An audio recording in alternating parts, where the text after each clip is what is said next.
जनवरी 2026 घड़ी में शाम के 7:06 हो रहे थे। इंटरनेट पे हमारे नेशनल फुटबॉल प्लेयर्स ने एक वीडियो रिलीज किया। इसमें वो गुस्सा नहीं बल्कि डरे हुए थे। डर कि इंडियन फुटबॉल हमेशा के लिए बंद होने वाला है। Players, staff, owners and the fans deserve clarity, prediction and more importantly, a future. It's January and we should be on your screens as a part of a competitive football game in the Indian Super League. Instead, here we are, driven by fear and desperation, to say aloud something which we all know. Indian football governance is no longer able to fulfill its responsibilities. We are now staring at a permanent paralysis. This is the last-ditch effort to save what we can. So we are calling the FIFA to step in and do what it takes to save Indian football. This call is not political. It is not driven by confrontation, but by necessity. लेकिन सवाल यह है कि यहाँ तक हम पहुँचे कैसे? क्या यह सिर्फ फुटबॉल की कहानी है या पूरे इंडियन स्पोर्ट्स सेक्टर का एक कड़वा सच? 2026 में हमारी पार्लियामेंट ने 4479 करोड़ 88 लाख रुपए स्पोर्ट्स मिनिस्ट्री को एलोकेट किए, जबकि चाइना ने 27,741 करोड़ रुपए अपनी स्पोर्ट्स मिनिस्ट्री को एलोकेट किए। जबकि हमारा पॉपुलेशन अब तो उनसे भी ज्यादा हो गया है। हमारी स्पोर्ट्स इंडस्ट्री, जिसमें इवेंट ऑर्गेनाइज से लेकर ट्रेनिंग, मैन्युफैक्चरिंग, रेंट, कंस्ट्रक्शन ये सब आती है, जिसका मार्केट वैल्यू लगभग $52 बिलियन है और 2030 तक $130 बिलियन का स्पोर्ट्स इंडस्ट्री बनने का हमारा लक्ष्य है। जबकि हमारे कंपटीटर चाइना को देखें तो उनके यहाँ एक स्पोर्ट्स इंडस्ट्री $540 बिलियन का है और उनका एम है $1000 बिलियन यानी $1 ट्रिलियन 2030 तक बनने का। कहाँ $1000 बिलियन, कहाँ $130 बिलियन? यह आंकड़ा बताता है कि हम लोग कितनी रुचि रखते हैं खेल के प्रति। इंडिया अधिकतर वही स्पोर्ट्स में अच्छा कर रहा होता है जहाँ निवेश की कम जरूरत होती है, जैसे कबड्डी, पहलवानी, और जहाँ हेवी इन्वेस्टमेंट की जरूरत होती है जैसे स्विमिंग, टेनिस, वहाँ हम ज्यादा नहीं जाते। इंडिया में सिर्फ 1000 स्टेडियम है। जहाँ आबादी इतनी ज्यादा हो, 140 करोड़ के पार, वहाँ 1000 स्टेडियम को सिर्फ ही बोलना पड़ता है। वही इसे चाइना से कंपेयर करें तो चाइना के पास अप्रॉक्स 1,70,000 स्टेडियम है, जिसमें मल्टी स्पोर्ट्स फैसिलिटी अवेलेबल है। वही इंडिया में मैक्सिमम स्पोर्ट स्टेडियम क्रिकेट के लिए डिजाइन होती है। वहाँ बहुत ज्यादा गेम खेला नहीं जा सकता क्योंकि क्रिकेट पिच और आउटफील्ड सेंसिटिव होने के कारण उनका खराब होने का डर होता है। वहाँ बहुत से बहुत रनिंग ट्रैक बनाया जा सकता है। हमें मल्टी स्पोर्ट्स फैसिलिटी सेंटर ज्यादा से ज्यादा खोलना होगा, जिसमें ज्यादातर गेम का ट्रेनिंग अच्छे से दिया जा सके, तभी हम आगे चलकर ओलंपिक्स में अच्छा परफॉर्म कर पाएंगे।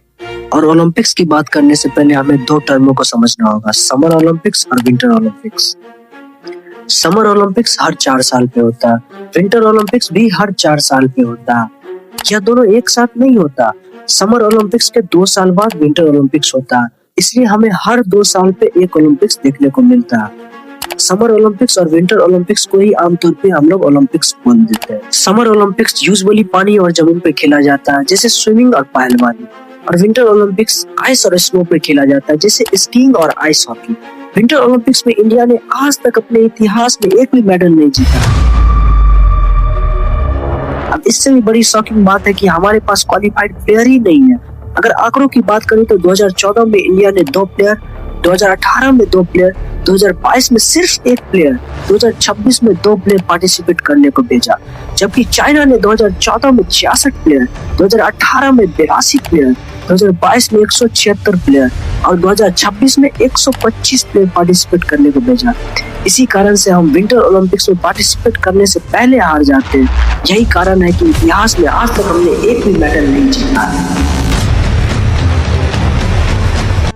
इंडिया में 12% आबादी जो लगभग 17 करोड़ होती है वो अंडर नरिश्ड है।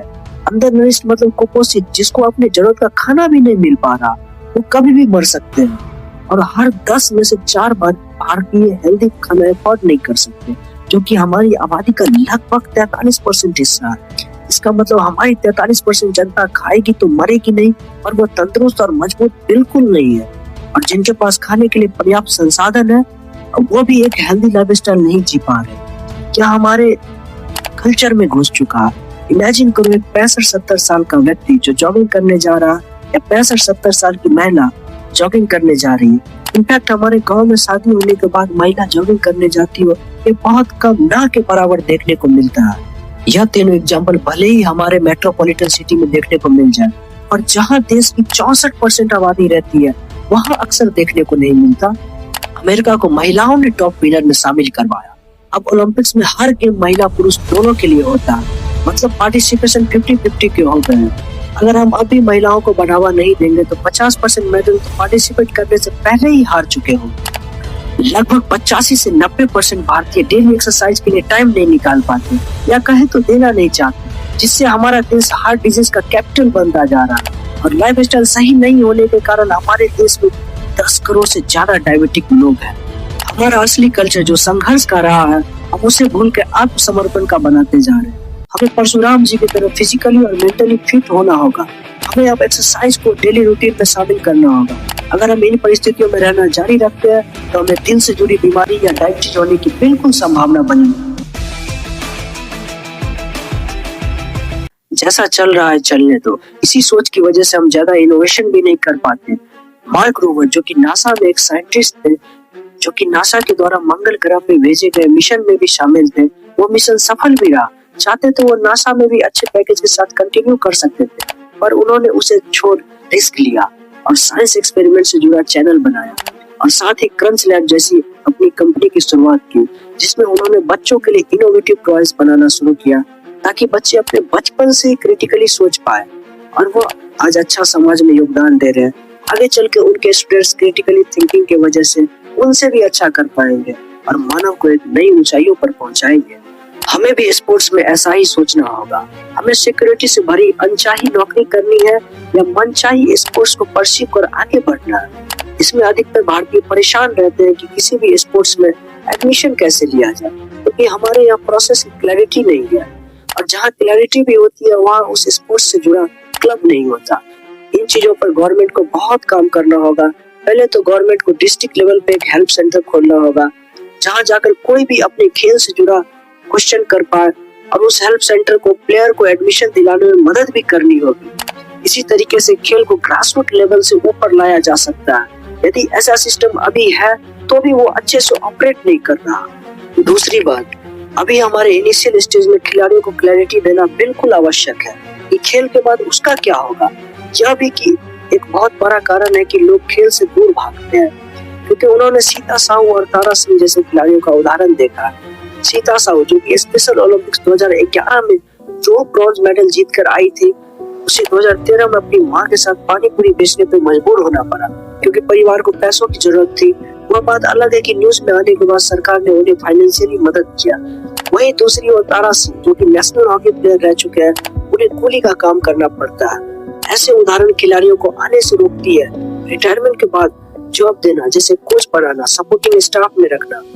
अब यहाँ हमारी सरकार आर्ग्यू कर सकती है कि हम कितनों को जॉब देंगे। तो बात यह है कि भारत को पहले अपने स्पोर्ट्स बजट बढ़ाना होगा, और उस बजट से हर डिस्ट्रिक्ट में लोकल क्लब खोलकर हमारे इन बेस्ट खिलाड़ियों से आने वाली जनरेशन को ट्रेनिंग दिलवानी होगी।